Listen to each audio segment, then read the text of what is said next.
into the movies we were a fan of, our top five. So it was tough for me because I have two horror movies in here and I didn't want to put too many horror movies in, but I mean, it just is what it is. So starting for number five, I'm going with Weapons. This movie made my top five because I really enjoyed the multi-perspective storytelling, like the structure and the clarity within the way the stories were told. There was a lot of tension building without using cheap jump scares. The aunt character as well, Aunt Gladys, she's getting her own prequel movie, and if that movie does well, it's definitely going to become an iconic character within horror. And overall, it was just a great, movie that was written well and provided good tension and some scares. So that's why I got on my five list, top five. What about you, sir? I remember that movie, Weapons. That was the one horror movie this year that you forced me to see. I remember Weapons movie. I'm not going to say anything on it because I'm just not a fan of the genre. But, okay, so some of my top five. This is in no particular order. And there's going to be some action movies on here. So let's just do the first one. Okay, the first one I want to mention is Nobody 2. I love the Nobody franchise because it's just raw action. There's like no costumes or special effects, just raw action. A guy kicking butt, getting his butt kicked. And I love how he seems to be a nobody each and every movie and ends up like taking down some sort of an illegal organization, basically just him and his family and a few friends. So I put these movies at the top of my list every year. I love them because if I was a special forces, like Black Ace, whatever, soldier, spec ops guy, I'd probably be the exact same as what he does. You know what I mean? Mm-hmm. So the Nobody 2, I had to put it at my top five, which I'm sure nobody else did, but I just love it. So that was one of the movies in my top five. All right, for the number four slot for me, I'm going to go with Sinners, a movie directed by Ryan Coogler, starring Michael B. Jordan. And this movie made my top five. It was a very good movie. It had great cultural impact. A lot of people talked about this movie all throughout the year. I definitely see it winning awards. It had a lot of really good cinematography, a lot of memorable scenes in the movie, and Michael B. Jordan delivered a great performance as well. So that's why I got in my top five. What about you, sir? What's your fourth spot? So another one that I would like to mention is that movie. Okay, so I'm gonna put Tron Ares. That's in my top five. I have to put this movie at the top of my list because it was one of the most stylish ones that I've seen. The way they made the city and the costumes and all the vehicles, it was just super cool. The franchise has a pretty good history, and while there was some drama surrounding the main character, Jared Leto, that doesn't change the fact that I walked out of the theater with a smile on my face because I just watched a super cool movie. They just did the style of it, all the effects. It was just a movie done right, I think. So I put that in my top five. It was real stylish. All right. Number three slot for me, One Battle After Another, movie starring Leonardo DiCaprio. This movie made my top list because the cast delivers strong performances from everyone. The action scenes felt purposeful. They were definitely integral to the plot. And there was a lot of good scenes in this movie as well, memorable scenes. And it was just a good balance of narrative and character performances for sure. So that's why it makes my top five. What about you, sir? What's your three slot? Yeah, that was a good movie. One Battle After Another. That was definitely good. So another one that makes my top five this year was that movie Good Fortune. This one was the one with Keanu Reeves and Seth Rogen, and Keanu Reeves is an angel. I have to put this movie at the top of my list because it had A-list actors, good comedy, and I walked out realizing that it had a good message and overall felt good when I walked out of the theater. I walked out of there, it kind of like teaches you, as much as life sucks, don't take it for granted, still understand that there is a point to move forward. It had like a really deep, like message. I walked out of there kind of like, had that like enlighten, I don't know how to say it, but it had like this enlightening like depth to it.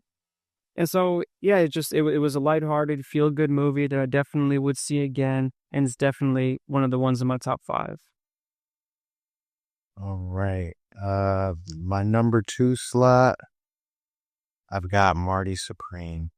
I know it just came out, but I mean, it's easily going to be on a lot of people's top 5 lists for sure.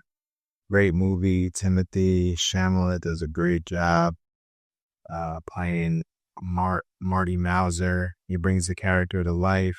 It makes you love him. It makes you hate him. But at the end of the day, great movie. Yeah. And it's definitely another movie that's going to sweep up at the award shows too. What about you, sir? What's your next movie?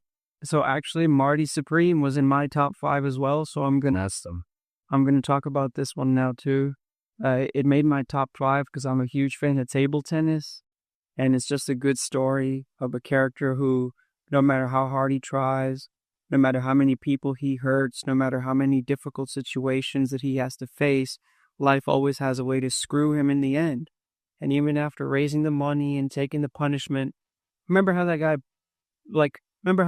he was like, I'll get you to Japan. But remember what he made him do to get to Japan? Yeah, and I thought that was so crazy because he was banging his wife. So, like, why did he allow him to be humiliated like that? He should have used that as some sort of leverage. That was one thing I was confused about. For as, like, meticulous as he was and, like, cool and player and just, like, big ego and knew everything, for some reason, like, he succumbed to that, even though he had the leverage over that guy. So Like he literally he bent over and let someone paddle him with the paddle, like spank him basically with the paddle in front of like all these millionaire businessmen $1,000. for $1,000 for a ride to Japan. Anyway, so that's what I mean by when he says after raising the money and taking the punishment to have enough money to come to Japan to play the championship, he ends up still having to do the rematch with the championship with the current champ in an exhibition style match in front of a charity crowd, only to prove to himself that he's the better player. He didn't even get to play in the championship. He didn't get his official rematch. It's just a story of resilience and facing hardships just to prove to yourself that you're the better man. It was a bit long, but a very good movie and definitely in my top 5. It's just, his character, he always plays. Timothy Chalamet always plays the character, that's overcome. He's just that resilient character that overcomes hardship as best as he can. It's just in this movie, he doesn't really like, you know what I mean? Then it just doesn't matter how hard that he tried, no matter what he did, there was always too much working against him for him to actually reach his actual goal. And he has to he just basically had to settle for playing the Japanese guy who was the champion of table. He had to settle for playing him in in front of a charity crowd in like a charity ping pong game, remember? And he didn't actually get to go to the championships. And that was really sad to me because of how the whole movie was him, trying to actually win the actual championship. So that just shows how, no matter how hard you try, sometimes it's just the world is working too hard against you for you to actually succeed in what you're trying to do. all right. So now let's get to the number 1. For me, it's going to be Bring Her Back. This was that H-24 movie that came out earlier this year. Definitely one of the best horror movies to come out in a while. Genuinely unsettling, horror driven by story, no gimmicks in the movie, strong atmosphere, emotional grounding. And like I just said, it's regarded as one of the best modern horror films. If you love horror movies, I'm pretty sure you already seen it, but if you didn't, definitely go check it out. What's your number 1, buddy? All right. And the last one on my list here is that movie Predator Badlands. This was one of those action movies that had everything I love. It had constant action, sci-fi, fantasy thrills, impossible situations. The franchise has a long history, a long legacy, definitely one of my favorites of the year. I like how, when you watch the Predator movies from before, you used to barely be able, like, they wouldn't even show the Predator in the earlier movies. You'd catch like a glimpse of a Predator before you get to, but basically just see a kill. And in this movie, you literally got to see like the older brother, the dad, the mom, and they were communicating, and we saw their planet and their ships, and you basically got to see a full on, like, a good glimpse into the world, like the planet of the predators and like how they operate and how they like their culture and stuff. So it was definitely up in my top five, and I walked out of there super entertained, super happy. So yeah. All right. Well, that was our top five, bottom five list for 2025. Let's do some quick honorable mentions real quick. So for me, quick honorable mentions, definitely Begonia. Emma Stone is in that one. She's playing a CEO that gets kidnapped. Very good movie. Definitely go check it out. Opus. That was another good movie that came out earlier this year, starring, I think her name is Ayo Reed. She was in that TV show, The Bear. But another good movie. She plays a journalist that goes out to see a retired musician, and he's like the leader of a cult. Wild stuff happens once you get there. And 20 years later, that was another good one. I'm drawing a blank who starred in that movie, but they got the sequel coming out next year. Definitely looking forward to that. What about your honorable mentions, sir? Okay, one of my honorable mentions. Well, I put Fantastic Four on there. We saw that earlier in the year. It was definitely an honorable mention for me. I thoroughly enjoyed it. Super fun to watch. It's just that, I've seen Fantastic Four before. So it's just that these superhero movies, while they're super entertaining, they, got good comedy, good special effects, CGI, so on and so forth. It's just a movie that I've already seen one, two, three, four times before. So not going to get too deep into it. It's just a fun watch, but wouldn't make it into my top five because it's basically I've seen the same movie before three or four times. It's just you just go and watch basically the same movie again, but they're good. So that's that. Do you have anything else on there? Oh yes, Superman is on there for the same exact reasoning behind it.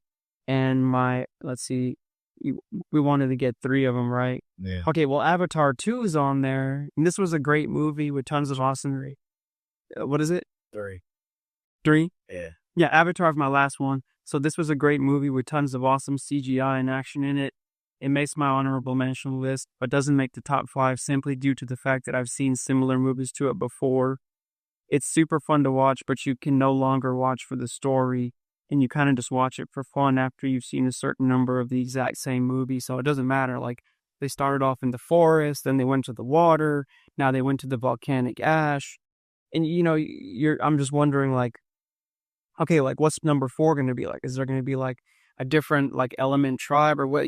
Basically it's I'm just watching for the cool action and the CGI at some point instead of actually being enthralled into the story of it, which is kind of what happened watching that third one. So it didn't make my top five, but still super cool. I love watching all the colors and the tribes and the action. It's still super cool. All right. Well, that was our movie wrap up. Hopefully y'all enjoyed it. We appreciate all the listeners, the likers, the subscribers, the commenters. Please keep them coming. We got good things in store for y'all for 2026. A lot of movies. So, we got the standalones, we got the movie episodes, and we got Grab the Remote. So, be on the lookout for all the drops, and we'll see you in 2026. Happy New Year.